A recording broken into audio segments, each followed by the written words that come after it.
My name is Jiri Vlach. Jiri is in Czech the same as George.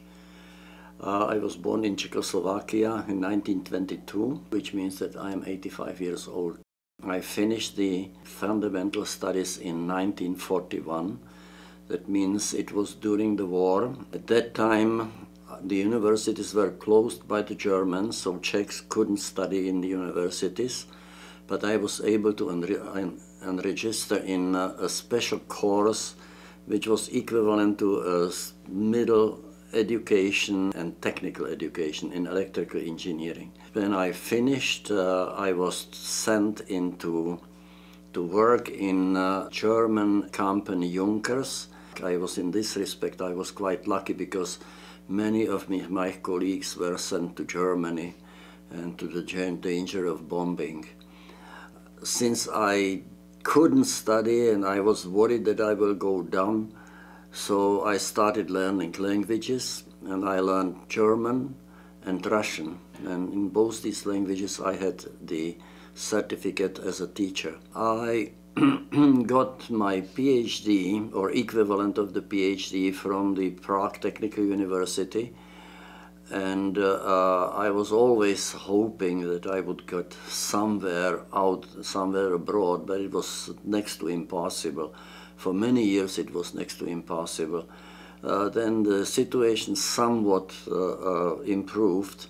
I was once sent to Moscow to present a paper which I have written, and at that occasion I have met an American professor. His name was Coleman, and he wanted to speak with the visitors of the conference, but they didn't speak languages, so I started translating for him.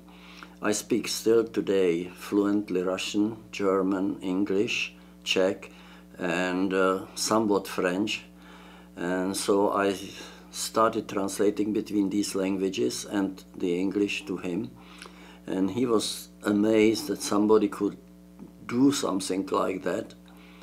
So when I asked him whether there would be a possibility to come to the United States in some way, he said, well, you know what, write me in 3 weeks, I will be traveling now, so write me in 3 weeks and we will see.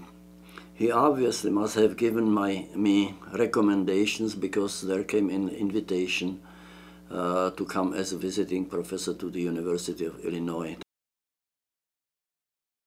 My wife here in Canada, the life was quiet.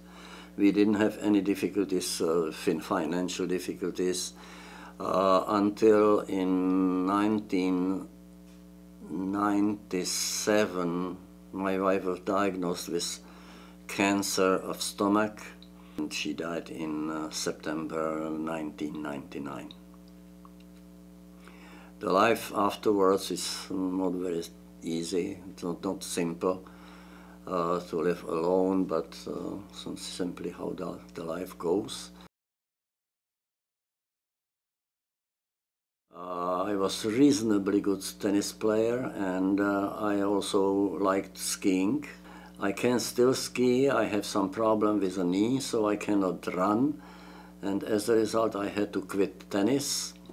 But I can bicycle, and so in the summer I'm trying to bicycle about 25 to 30 kilometers once in 2 to 3 days. My view of the world is a view of a scientist. Religion was never mentioned in my family, so I had no religious education at all, and as a result I simply don't believe. The life is here.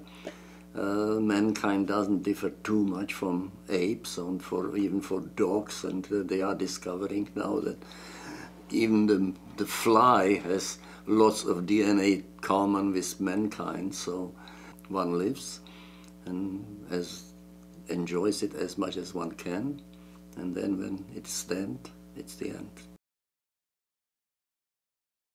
I do not look for some purpose. I want to live my life well, and I'm trying to not to hurt anybody, and that is it. What I want to do, well, that is difficult, because at 85 one doesn't have too much time, but I do travel, and I have booked my skiing here.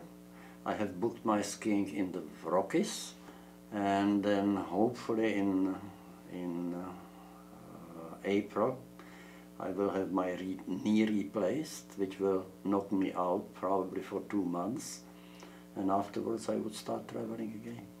Well, I had my troubles. I had actually lots of troubles, but there are no troubles anymore here, and I'm healthy, which is more than what many people can ask. When I was young, I believed that God was living in the toilet.